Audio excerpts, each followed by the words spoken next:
Assalamualaikum warahmatullahi wabarakatuh. Waalaikumsalam Pemirsa, warahmatullahi wabarakatuh. kita kembali lagi berjumpa dengan Dr. Muhammad Toha. Kita akan kembali ngaji sejarah bersama beliau. Kali ini kita akan berbicara tentang sejarah tradisi haji zaman dulu. Pak Toha, kalau tradisi haji zaman dulu ini seperti apa Pak suasananya? Wah, kalau Gresik itu dulu orang melaksanakan ibadah haji itu seru banget, Pak. Seru banget itu karena ritual yang sungguh-sungguh luar biasa, sangat mengesankan dulu itu. Saya masih menangi, Pak. Dulu orang pergi haji itu Masya Allah itu. Itu bahkan sak kampung semua total ikut ngantar ke Juanda. Tapi itu sudah zaman pesawat terbang, artinya saya menangi. Sebelum itu, orang berangkat haji dari Gresik itu naik perahu, Pak. Perahu? Ya, jadi pelabuhan Gresik itu naik perahu. Setelah itu perahu itu mengantarkan ke Perak, Tanjung Perak. Lah dari Tanjung Perak itu kemudian ganti kapal yang lebih besar menuju ke Jeddah. Lah perjalanan kapal itu berbulan-bulan, lama sekali, Pak. Sehingga dulu itu kalau orang sudah niat haji, itu wis wong temen gitu. Dalam artian wong temen itu duitnya ya wis cukup temenan, ilmunya ya cukup temenan, termasuk keluarga yang ditinggalkan itu sudah diberikan tinggalan yang cukup temenan gitu. Karena waktunya panjang sekali. Bisa 4 bulan. 4 bulan di atas laut, kompal kampul begitu. Sehingga sholat jamaah juga di situ. Kemudian beribadah bersama di masjid itu. Bahkan jangankan sampai ke Jeddah, Pak. Orang dari Surabaya itu sampai di Pulau Sabang yang sekarang menjadi nolnya Aceh, itu kapal kan pada bersandar di situ, Pak. Mempersiapkan perbekalan yang lebih jauh lagi, maka ngisi bahan bakar, kemudian ngisi air bersih. Maka ketika orang sudah sampai di Pulau Sabang saja di 0 km Aceh itu sudah nangis misalnya, koyok Ka'bah di depan mata misalnya. Padahal masih di Aceh itu. Jadi saking jauhnya perjalanan haji pada waktu itu, maka kemudian itulah sehingga orang kenapa nyebut Aceh itu Serambi Mekah gitu. Itu munculnya. Jadi sudah sampai di Serambi. Ya, Serambi. Tinggal sebentar lagi kita akan masuk kan begitu. Sehingga makanya dikenal dengan Serambi Mekah Aceh itu. Nah, sehingga bukan sebuah serta-merta ucapan, tapi ada fenomena sejarah panjang waktu itu. Coba dari Perak ke Aceh itu juga perjalanan yang cukup melelahkan, Pak. Kapal waktu itu, dan kapalnya tidak kapal kayak sekarang, Pak. Tenaganya kan mesin uap. Sehingga sampai di sana perjalanan jauh sekali. Kemudian sampai di Aceh itu sudah legoi luar biasa, sudah masuk Serambinya Mekah ini. Sebentar lagi sudah masuk Mekah kan begitu kan? Luar biasa. Terus kemudian perbekalannya itu gak kayak zaman sekarang, Pak. Makanya wong biyen itu ada istilah sekara. Kaji-kaji biyen lah nggowo sekara. Saya dulu nggak paham, Pak, opo sekara itu. Ternyata sekara itu menurut kisah para pembimbing haji yang sudah sangat tua mengatakan sekara itu dari kata Sahara gitu. Karena kita nanti melewati sebuah gurun Sahara, kan luar biasa perjalanan itu. Maka orang Jawa bilang sekara. Dan sekara itu adalah perbekalan haji, Pak. Perbekalan haji zaman dulu itu bukan kayak tes sambian tas kayak haji yang besar ada rodanya didorong, itu bukan, Pak. Peti, Pak. Jadi dari kayu, Pak, peti itu. Maka di situ tuh isinya lombok, terasi, uyah, cowek, ulek-ulek, dandang, kemaron itu dibawa semua. Jadi Pak. kayak pindahan rumah. Iya, kayak pindahan rumah. Maka kemudian itu yang namanya sekara, itu perbekalan hajinya itu dari peti kayu jati yang sangat kuat, Pak. Sehingga ada pekerjaan kuli yang luar biasa ketika orang naik haji itu, Pak. Jadi kalau ngomong sengsaranya luar biasa haji dulu dengan sekarang, Pak. Dan orangnya itu kan betul-betul santri, Pak.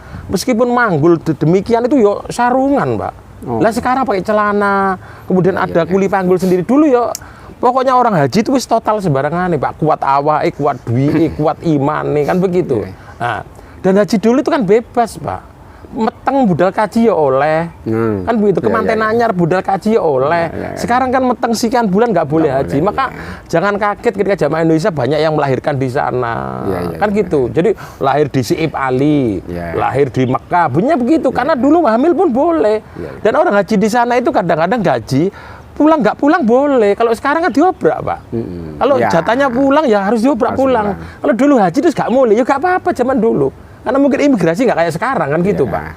Jadi makanya kemudian Pak Kaji dulu itu, Pak, dia itu nek budal kaji Pak, itu kiai Pak zaman dulu itu. Iya. Lah gimana kalau sekarang kan kalau nggak bisa bahasa Arab ada translate-nya lewat handphone. Iya. Dulu itu kan berarti wong mentas temen Pak, pinter temen Pak di sana itu. Jadi bahasa Arab ya wis ngerti kan gitu kan. Ngaji kitab utawi iku sakabeh bisa orang dulu itu. Sehingga artinya kaji ku wis totoane entek-entekne amal ibadah ning Indonesia. Wis pinter banget berangkat haji. Dan haji di sana sampai nggawa palu Pak. Kenapa nggak nggawa palu? Itu buka sekarai kan di Palu Pak, peti itu Pak. Nah sekarang kan enak tas kasih resleting gitu aja. Belum lagi ketika mendarat di Jeddah Pak. Dari Jeddah itu ke Mekah ke Medina itu kan onta zaman dulu itu Pak. Dengan onta zaman dulu itu, zaman nalikan zaman kapal itu. Lah kemudian waktu beliau Mbah Buyut kita naik haji itu Pak, yang namanya tanah Arab kan nggak kayak sekarang masih negara miskin Pak. Iya. Di tengah jalan tuh digarong, di tengah jalan tuh kafilah-kafilah menghadang. Jadi wong biyen iku wis totoan nyowo. Mulane itu Pak, ketika orang naik haji itu sadunya luar biasa. Ketika mau berangkat tuh diadani Pak. Iya. Kenapa diadani? Wis iki siap mati gitu loh maksudnya. Iso ae gak mulih. Iso gak mulih pisan kan gitu. Artinya itu damai sudah berhadapan di depan liang kubur. Iya. Orang mau ditanamkan mau dikubur kan diadani Pak. Iya. Jadi siap wis disiapno gak mulih orang ini kan begitu. Jadi sadu banget dulu apalagi tuh. bawaannya peti tadi. Iya. Gak bisa dibayang. Ya kalau sekarang Pak, saya kan sudah ngalami Pak. Kalau sekarang di depan Masjidil Haram Pak, itu yang namanya semacam McD banyak Pak. Masakan Turki luar biasa sekarang. Iya. Bahkan yang jual sudah pintar bahasa Indonesia Pak. Lah kalau dulu kayak apa? Kemudian dulu kan nggak ada Pak. Apa namanya muasasa atau yang ngurus orang itu. Dulu kan diurus oleh syekh masing-masing. Lah kalau orang Gresik itu mesti yang ngurus Syekh Mukhtar Pak. Siapa ini? Syekh Mukhtar itu adalah tokoh asli Sidayu yang kemudian bermukim di Saudi dan menjadi warga Saudi Pak. Waktu saya haji ketemu dengan duriannya beliau. Ada namanya Arab, kemudian bawahnya belakangnya ada As-Sidayu begitu. Oh. Jadi menjadi marga Sidayu itu Pak. Oh. Syekh Mukhtar itu orang Sidayu Pak. Jadi semua orang Gresik dulu waktu itu? Bahkan bukan orang Gresik saja Pak, hampir Jawa Timur kiai-kiai itu pernah berteduh dan dibimbing oleh Syekh Mukhtar. Syekh Mukhtar itu asli orang Sidayu tapi bermukim di sana jadi persis kayak orang Arab, istrinya orang Arab Pak. Iya. Dia menjadi semacam kayak kita gitu ya, apa ya, dulu itu kan nggak ada syekh-syekh begitu. Sekarang nggak ada syekh-syekh, maaf, sekarang kan nggak ada. Dulu itu penampung haji itu syekh-syekh Pak. Dari India syekh siapa, dari Pakistan syekh siapa. Lah dari Nusantara yang paling terkenal itu adalah Syekh Mukhtar Sedayu. Kebetulan orang Sedayu Gresik Pak. Kapan hari waktu saya menjadi pembimbing haji ketemu dengan anak muda namanya pakai As-Sidayu. Saya tanya, apa saudara keturunan Syekh Mukhtar Sedayu? Dia mengatakan benar. Jadi kalau nggak salah turun ke 4 atau ke 5 dia itu. Masih muda sekali, namanya As-Sidayu. Jadi nama Arab belakangnya As-Sidayu. Kan berarti artinya dari Sedayu. Bisa bahasa Indonesia? Bisa, tapi terbata-bata. Karena sudah generasi keempat itu, sehingga dia agak kurang pintar berbahasa Indonesia begitu. Secara ongkos, saya dengar kakek saya dulu itu katanya sampai 100 ekor sapi untuk berangkat itu. Iya, jadi haji itu jujur aja kalau diukur sekarang malah lebih murah sekarang. Iya, jauh. Lebih murah sekarang, lebih nikmat sekarang, lebih terurus sekarang, kan begitu. Bukan berarti saya kemudian kok membela dengan menutup mata yang dilakukan Kementerian Agama. Faktanya memang gitu, Pak. Dulu itu orang berangkat itu ya mau yang ngurus londo, Pak. Jadi Pak, jadi kayak dulu itu semacam orang pergi haji itu ya nekat-nekate wong karena dia itu ngurus perjalanannya sendiri, kapalnya londo. Kan gitu. Nah kalau kita sekarang kan kapal pemerintah. Ini kapal penjajah. Iya. Kan gitu. Kata londo kan hanya bisnis saja, Pak. Bisnis saja, mau Anda mati di laut, mati apa juga ngurus. Pokoknya saya hanya ngantar saja, kalau gitu. Apalagi kemudian kalau diukur dengan tenaga medis, ya nggak mungkin kayak sekarang, Pak. Jadi orang kalau berangkat haji, Pak, orang dulu itu sudah wis tope wong, top dalam arti segalanya, Pak. Ilmunya top, kadigdayane top, keberaniannya top, dunyane top kan begitu. Makanya wis pulang haji, ku kiai wong biyen iku mesti. Kan tapi hebatnya orang dulu meskipun berangkat haji, Pak ya, itu nggak lata kayak orang sekarang ini Pak, orang dulu itu. Orang dulu itu meskipun berangkat haji pulang tetap sarungan, Pak. Sing beda mek serbane tok. Kalau sekarang itu kan kalau pulang kan sak jubahe, Pak. Ngalang-ngali wong Arab. Iya kan gitu, Pak. Sampai kadang-kadang tuku sing koyo gencengno raket, Pak, koyo kayu kotak-kotak itu kan gitu. Jadi kan koyo gencengno karet itu, Pak. Kayak raket kok karet kan gitu kan. Nah, sehingga kadang-kadang lebih Arab dari Raja Fat kan gitu, Pak. Nek orang dulu kiai-kiai tetap baju takwo, sarungan, mek ndukure tok ada serban, kan begitu. Apalagi ketika orang pulang haji, Pak, zaman saya kecil, di Masjid Jami itu kalau aba-abanya sudah haji itu ada jas, Pak. Itulah Islam Indonesia, nisore sarungan, Mari dikei hem, ndukure jas, ndukure tek serban. Ya yang mirip itu yang bertani ya Mbak Ya Maimun itu loh, Pak. Nah, Mbak Maimun itu pakai jas gitu. Jadi tidak pakai apa namanya jubah. Bukan berarti itu jelek atau buruk, bukan. Tapi ulama-ulama dulu, para haji-haji dulu, itu tetap serbane itu dari ndukur itu diganti. Tapi di sorenya tetap Indonesia. Tetap Nusantara. Nusantara kan gitu, Pak. Kalau tradisi menyambut kedatangannya, wah itu yang luar biasa. Berangkatnya itu, Pak. Orang kalau sudah berangkat haji ini yang agak dekat dengan saya, Pak. Lah, apalagi Mbien tuh ngantarnya yo sampai dari pelabuhan, Pak. Berbondong-bondong orang ngantar sampai pelabuhan. Nah, dari pelabuhan itu kan hajinya naik perahu. Mungkin keluarganya juga ikut di perahu atau perahu yang lain. Yaitu yang namanya sanak kerabat kan ngantar sampai di pelabuhan itu, Pak. Di pelabuhan sudah ada, Pak. Padahal beliau nyebrang sampai ke Perak. Lah zaman saya sudah di Juanda, Pak, naik pesawat kan. Saya ngikuti tetangga-tetangga saya. Itu kalau ada orang budal haji, Pak, Masya Allah, kampung rasanya kayak duwe gawe, Pak. Dikasih speaker tinggi, Pak. Rumahnya? Labbaik Allahumma labbaik, labbaik. Terus mulai pagi sampai berangkatnya jamaah haji ini, Pak. Ramenya luar biasa, Pak. Jadi artinya wis sampai langgar, kadang yang dekat langgar itu ya membunyikan kalau ini mau berangkat haji. Wis pokoknya hajiku total luar biasa. Terus kemudian sak kampung, Pak, itu diundang semua, Pak. Jadi bis itu jejer luar biasa begitu, bis itu. Untuk ngantar? Untuk ngantar, Pak. Jadi ngantar. Lah saya waktu itu gak pernah pergi, Pak. Kesempatan lungo yang tenang kajiku, Pak. Jadi gue kayak lungo wis luar biasa. Apalagi saya anak kecil, Pak, pergi ke Juanda pada waktu itu. Masya Allah. Lihat pesawat itu. Ngeliat pesawat, Pak. Ndelok munter mulu gitu. Jadi karena apa sih, Pak? Itu tasakurnya petugas, bukan petugas ya, orang yang berangkat haji itu sampai mengeluarkan biaya uang banyak nggak masalah. Nyewa bus kan banyak, Pak.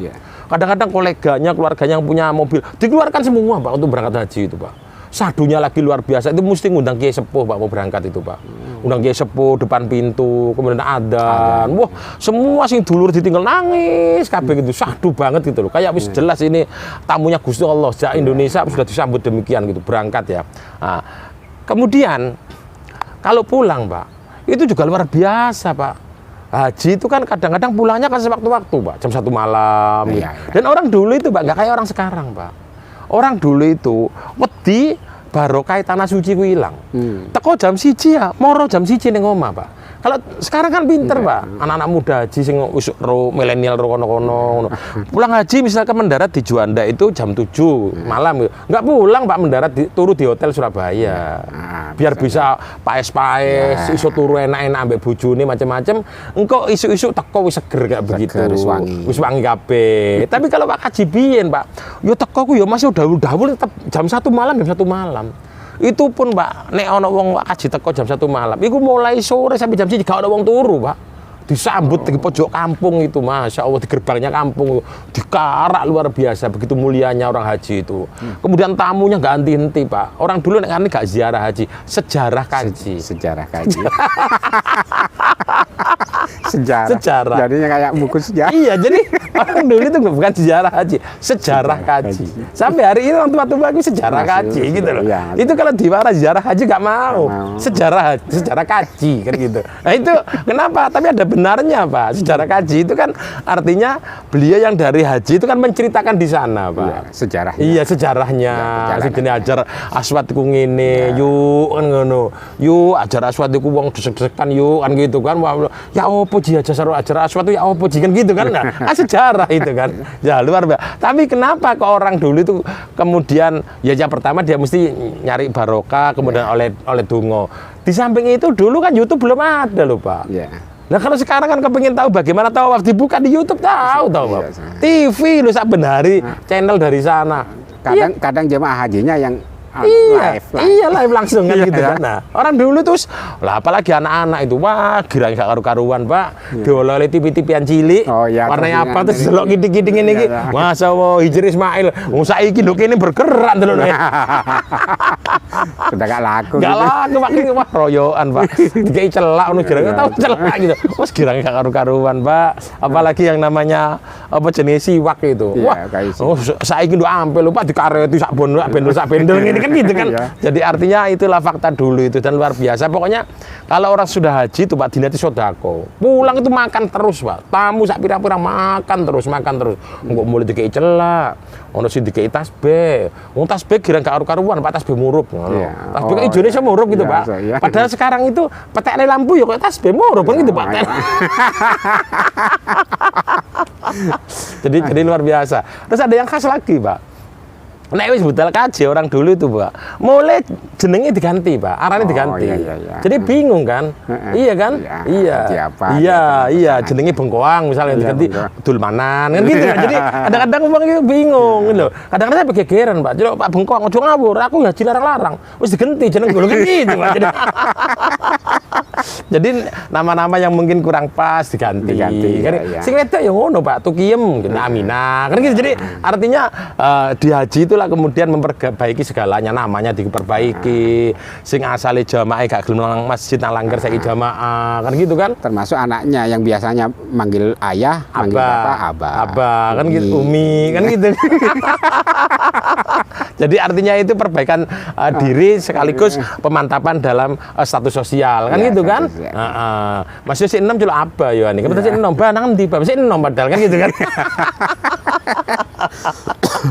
Ya, jadi itu Pak. Pulang juga begitu Pak. Disambut luar biasa. Terus kemudian kasih sajadah, sing rodok souvenirnya itu. Tapi yang khas dulu Pak, yang nggak ada sekarang. Dulu wong haji itu niat temen Pak. Loh, pertanyaan orang, "Mas saiki yo niat, Pak, gak kaya wong biyen. Saiki haji ku melok KBIH sudah beres. Biyen yang nama haji, Pak, gak ono KBIH, Pak. Pembimbing gak ada. Lah sekarang kan haji itu kan koyo apa ya, berbondong-bondong, Pak. Dulu tuh jarang banget Pak orang haji itu, Pak. Sehingga KBIH mana? Jarang. Maka kemudian orang yang haji zaman dulu itu, Pak, mesti ngundang kiai, Pak. Untuk manasek. Jadi sifatnya kayak kursus gitu, Pak. Saya tahu di kampung saya ketika Pak Haji itu salah satu di kampung saya itu berangkat haji. Itu Romo Yai dan Yalin, Roy Surya, itu buyutnya Fatoni, Kauman, itu kadang-kadang setelah sholat Jumat datang ke rumahnya, Pak. Ngajari, bahasa kita tentir. Tentir itu artinya apa ya? Mengkursusi pribadi, Pak. Private. Loh, zaman saya haji itu angel loh, Pak. Loh, kalau sekarang kan KBIH kan sak pirang-pirang. Kadang belajar di YouTube. YouTube ada. Panduan juga ada. Panduan lengkap. Iya kan? Bagaimana yang namanya apa jenenge tawaf itu diawali dari mana? Kan gitu kan? Lengkap dengan niatnya.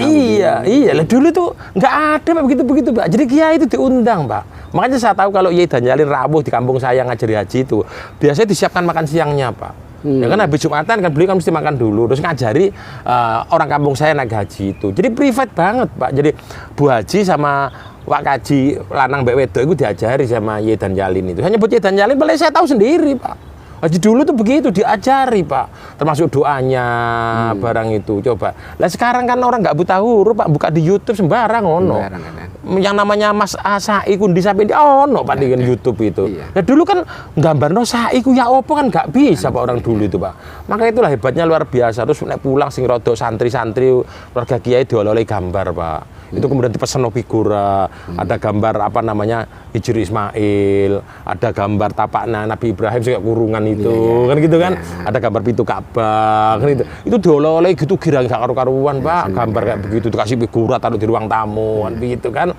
Nah, itu, Pak. Sekarang sudah semuanya sudah modern sehingga haji itu ringkes kan gitu. Ringkes banget, Pak. Kalau dulu tuh luar biasa. Lalu sekarang haji itu, Pak ya, yang sana itu menyesuaikan kebutuhan kita. Kalau yang haji itu banyak orang Indonesia, ya konsumen produsen makanan Indonesia buka di sana, Pak. Makanya ada bakso Rano Karno segala. Saya kan haji di sana itu. Oh, no bakso Rano Karno itu. Ada lagi, Pak. Jadi kalau habis lontar jumroh, Pak, itu mudun, Pak. Nonton rujak, Pak. Iya, rujak ya. Cowek sami nang ngene. Lho tuku nang endi cowek kan gitu. Leko Pak lu rujak ku ngene. Iki koyo nang Karang boleh ta Pak Dewi kan. Ya itulah Pak, dulu tuh khas banget gitu, beda kayak zaman sekarang gitu ya. Demikian pemirsa, menarik sekali diskusi kita kali ini dan kita akan kembali bertemu dalam diskusi berikutnya dengan tema yang lebih menarik lagi. Wassalamualaikum warahmatullahi wabarakatuh. Waalaikumsalam warahmatullahi wabarakatuh.